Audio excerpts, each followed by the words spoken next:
Hey everyone, this is LuckySevenDX. Welcome back to Let's Play Okamiden. In the last episode, we made our way to Hana Valley. We're going to rescue the little girl's mirror, and well, that's basically the big game plan, I suppose, for this. This is essentially the first actual dungeon. I don't really consider the Cave of Nagi to be a dungeon, although unlike most dungeons, this is not one of those ones where you can actually return here later in the game. Not immediately, so make sure you get all the stuff now.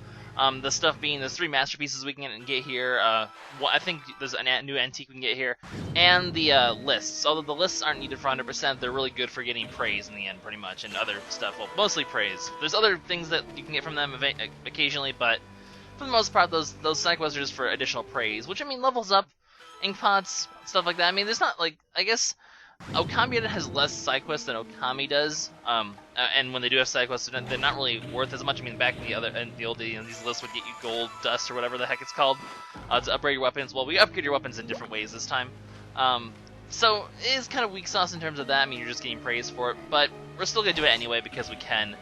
Speaking of which, our first item was over there, so all 5 items will be in Hana Valley. But I do call this the first dungeon. I mean, use the term dungeon loosely. It's not obviously, a dungeon, as in, it doesn't look like we're not indoors, we're outdoors, obviously. But I consider a dungeon just kind of in comparison to Zelda's dungeons, because basically, I mean, we get a new item, quote-unquote, the items being, brush skills. There's usually 1 per dungeon, or at least the beginning ones. And then there's also a boss at the end of it, which, means, well, I mean, it's just like a sort of entity like that, go through stuff, do stuff, get new brush skill, fight boss, continue onward sort of style. So, and that also doesn't mean, by the way, that we're going to be having a boss soon. I believe this is going to be 2 episodes long. It should take about 2 episodes. So, boss next time. Hey, got that look forward to. That's pretty awesome. Anyway, so we're going to use our rejuvenation technique to fix this wall, because that's, I mean, like Okamiden, you pretty much you're using all of your brush skills very often throughout all the dungeons and all the other, just the game in general. I mean, they just continue to reuse. Rejuvenation is the first technique we got, technically. Well, I guess Sunrise is. Speaking of Sunrise, we actually have to use that right now. So we're just using our first 2 techniques already. I mean, we have other ones, but I mean, you make good use out of every technique you get throughout the entire game. And that's what I do like of this game over something like Zelda per se, which is just kind of interesting. Anyway, so we're drawing on this wall, but by completing the picture, we're actually going to go ahead and unlock ourselves a new pathway to move further on. In terms of dungeon length, this one's actually pretty short and simple, and I really hope you guys can't hear the wind outside. It's like a gale outside. It's ridiculous. So if you guys do hear like squealing sounds, it's the wind, just in case that gets picked up on the mic. Completely interrupting my train of thought there. Not that there's that much to really comment on, I suppose. I mean, this dungeon's pretty simple. It's short compared to later ones in the game. There's gonna be ones that are like, multiple stories and lots of crazy shenanigans that are gonna be going on. This one's just pretty simple. It's just the valley, and there's not really too much to do here. Just some basic puzzles. I guess it's a little harder and more complex than Cave of Nagi. I mean, it's slowly you're slowly building up to the more complicated stuff, I suppose. Also, masterpiece. Just use guides to get it. We'll be using guidance quite a lot in general for this whole fight, or not this whole fight, this whole dungeon. So, in fact, it's gonna be, well, you're gonna use guidance a lot throughout the entire game, really. It's probably the most used brush technique in the entire game, because this game's puzzles are built entirely around your partners, and guidance is the skill that you use with your partners. So, expect to see a lot of us guiding people around, especially in these dungeon-like scenarios. Anyway, we hit the switch here. I think, I actually did miss I missed the little guidance section. I'll have to go back and quickly grab that. Yeah, so let's bring Kuni back over here. I just completely missed it. But it's one of the pottery items. Is it down here? I think there's one up around here somewhere. Oh, probably shouldn't get too far away from Kuni. Don't worry, Kuni, I'm coming back from you. There you go, buddy. Just get back on my back, and we'll make our way over here. And yeah, there is one over here. Okay, good. Didn't miss this one. In here should be another one of those pottery items. You get them all pretty quickly, except for one of them. As you're going to see in a second, actually, this is the 3rd one on the list. The second one, we actually passed it in that curse zone that we commented. It's going to be found there. So don't worry, I'm not missing one. We just don't have the means to get it yet. We'll be heading near that area later on in this dungeon when we actually have a way to deal with that. So basically, we'll pick up the second one probably at the very end of the dungeon as we're heading out of it. So don't worry about that. Things are... Ow! stupid freaking toads.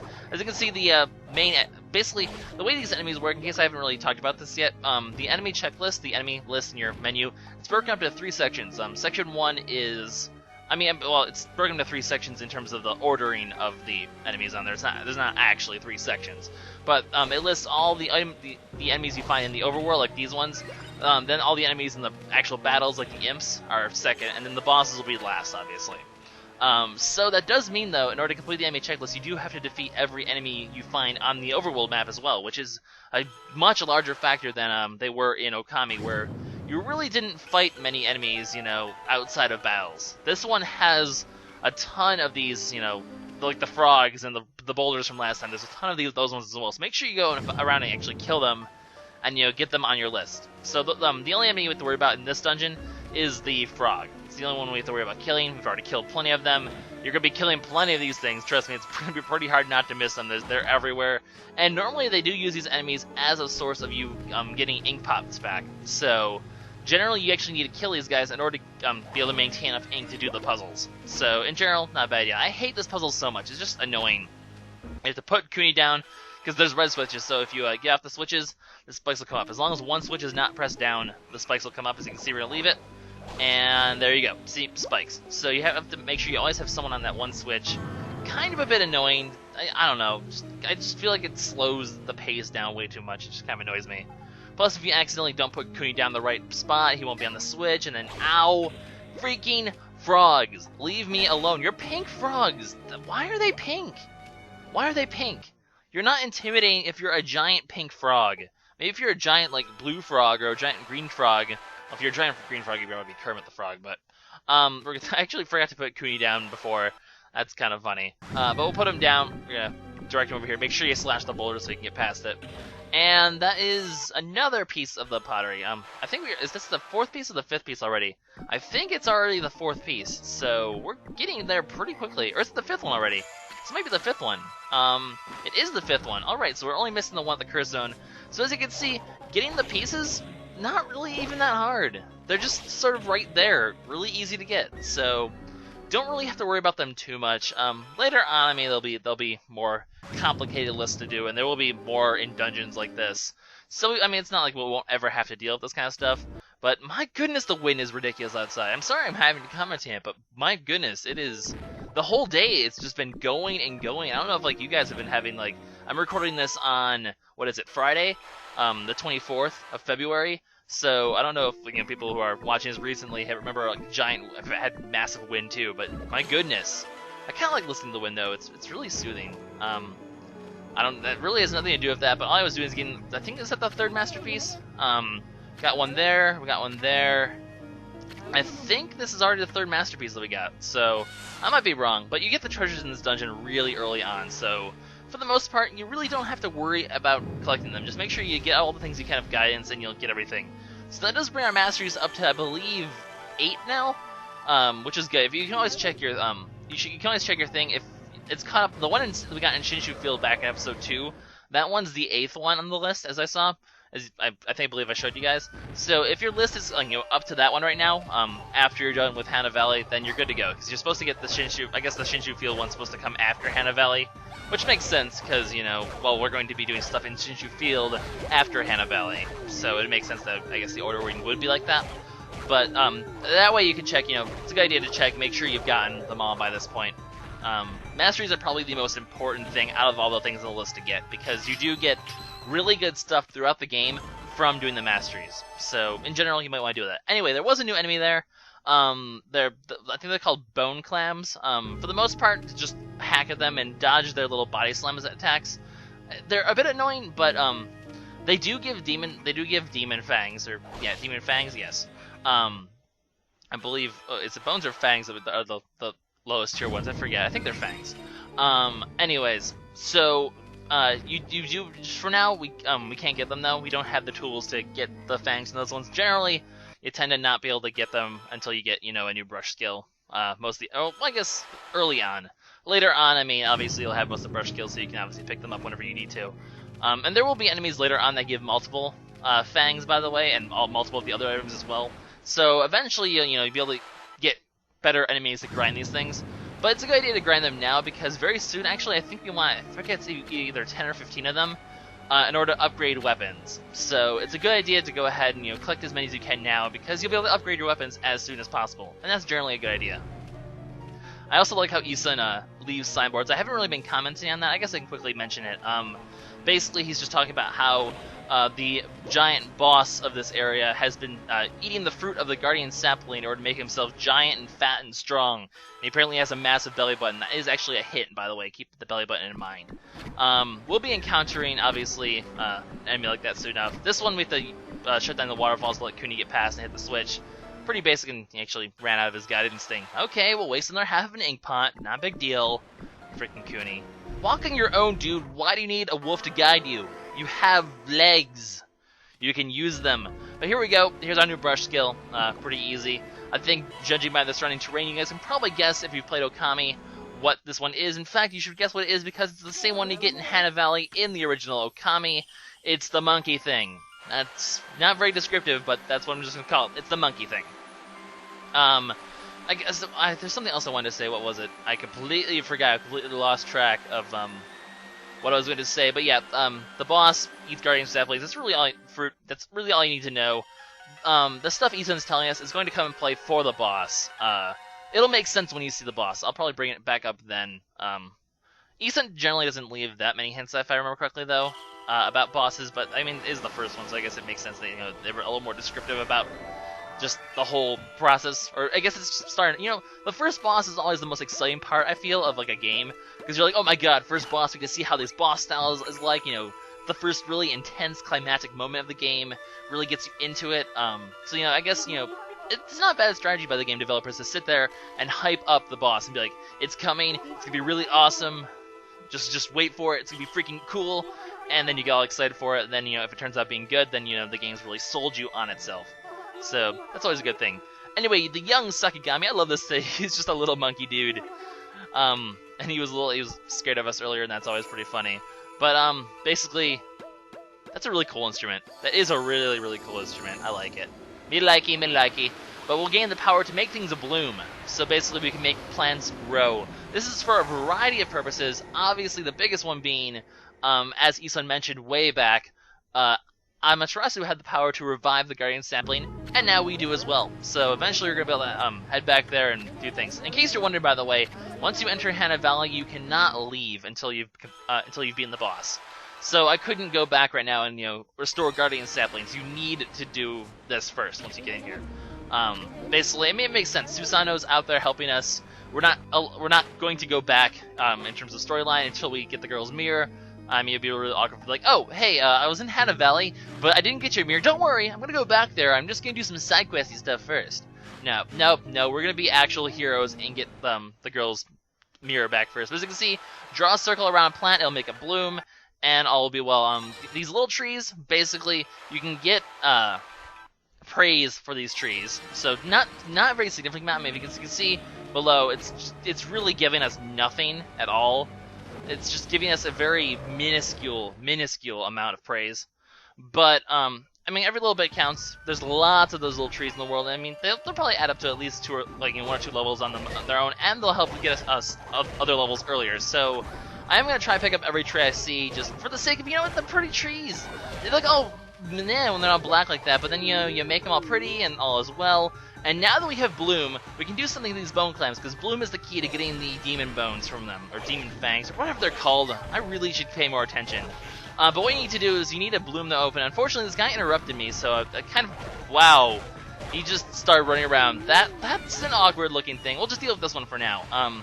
So you make them bloom, and then the thing for this one is, I'm going to show the health bars for this case, is you need to be really careful. You need to make sure your last hit is not that, actually. I kind of screwed this up. You need to make sure your last hit is not an actual hit. You need to make sure you use a power slash for the final blow. Unlike the red imps, where you have to hit them with a power slash after you kill them, you have to kill these guys with a power slash for them to get the demon fang bone thing. I really should look at my information a little bit better. I do apologize. I'm completely confused which one's which. What is it? I think it's fang, scale, bone. So I think these are fangs. It makes sense. They look really pointy and blue. Why would they? So demon fangs are blue. Are demon's teeth blue? They really do need to see the dentist, I think. But now that we have bloom, what we need to do in this room, actually, to continue onward, is to make all these trees bloom. So, well, that's precisely what we're going to do. So, this is probably going to take a little bit of time. But that is how you get the things with the bone clams. Otherwise, the bone clams really aren't that special of an enemy. That you just sort of whack at them when they turn gray, you bloom them. You can only bloom them, by the way, when they turn gray, in case that wasn't obvious. And then you slash them, power slash them to kill them off. You get demon fang them from them. Honestly, in my opinion, the red imps, early game, the red imps are going to be our way of getting demon fangs. There will be enemies later on that are a little bit better for getting them. But for now, it's going to be the red imps. Those are the ones that we're going to be getting the majority of our demon fangs from. So, well, that's just really all it is. So we need to just go get the rest of the trees. Make sure you, there's a couple ones on there that are kind of a little, not hidden, but you have to make sure you go down far enough in order to see them. I always, go all the way down here, and then I end up missing one of them, so it's like, okay, I need to climb all the way back up. So just, be aware of where all the trees are, I suppose. Some of them are a little trickier to find than you'd think. Not that they're that tricky to find anyway, just more than you'd think. I think this is the last one, though. Yeah, I can't move, so that means it's the last one. Cutscene! Door open! Up there's more bad guys. Why am I not surprised? Then again, more bad guys means more chances to get demon fangs. I mean, if you really get, I'd say, 60 to 70% of the demon fangs you could possibly get from scripted battles, you should have enough for when we're actually going to need them. So as long as you're generally pretty consistent with getting demon fangs, you should be able to have enough. I mean, I'm probably even overestimating it. Wow, there's a lot of these guys. Hello, buddies, let's play! In this game, I'm going to hit you with my little, wait, what are these called? I forget the weapon. I know the weapon, there's 3 kinds of weapons in Okami. Well, technically there's 4 in Okamiden, but for all intents and purposes for this playthrough, there's going to be 3. You'll see why very, very late in the game. And for some reason, I don't remember what this one's called. I don't remember what the other 2 are called. These ones are my favorite weapons, by the way. These are my second favorite to use in this particular game. And also, for the original Okami, I guess I can mention, these ones were my least favorite to use, these kind of weapons. The ones that look like sort of little shield things. My favorite type of weapon in Okami and Okamiden are actually the same one. And we're going to be getting that one decently far from now. We'll start getting new weapons. But for now, we're going to be stuck with this one. And, that's fine. Nothing bad about that. I mean, I'm not surprised I don't remember the name. In Okami, I almost never use these. I had the Wii version for Okami, and the motion controls for Okami for using these weapons were just very inconsistent, so I never liked using them. In general, they were my least favorite. But they're what we're stuck with for now, so we'll just make do. So what we need to do, last little section before we end the episode, we're getting pretty close to the end already, but, bosses obviously take a lot of time, so the second half of this area, Hana Valley, will be next time. All we need to do really at this point is, well, besides blooming a few trees, because praise is important. And I do apologize if you guys are like, dude, just stop getting the trees, they're annoying. Also, keep this in mind for next time. We're gonna have to come back to this room. This is like the maiden room of the area, I'd call it. We're gonna have to come back here in a little bit, but we need to actually make our way to the left in that little passage first. In order to unlock it, what we need to first do is put Kuni down here, red switch, we need someone to stay on it. That's just generally how it works. Wrong button. There we go. I keep confusing for some reason the draw button and putting Kuni down. I'm not sure why. But we need to drain the water, and then we need to take Chibi on our own over here, and put him. And there's gonna be stuff we can do with him alone. Well, there's a switch over there we can press pretty much. Nothing too complicated, really. I mean, this whole putting people on switches and then doing stuff. It's very basic, dungeon, action adventure-esque game sort of stuff. You do that all the time in Zelda. So we're still really sticking to the basics in terms of puzzles. Nothing too complicated. There's a penguin figure there.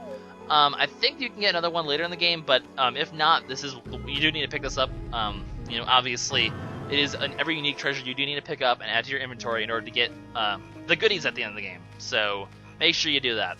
Anyway, guys, this is LuckySevenDX signing out. In the next episode, we shall be doing more of Hana Valley. And, well, hopefully there will be a boss. No, there'll definitely be a boss. We're pretty much almost there. So, boss time next time, guys. See you later. Bye-bye.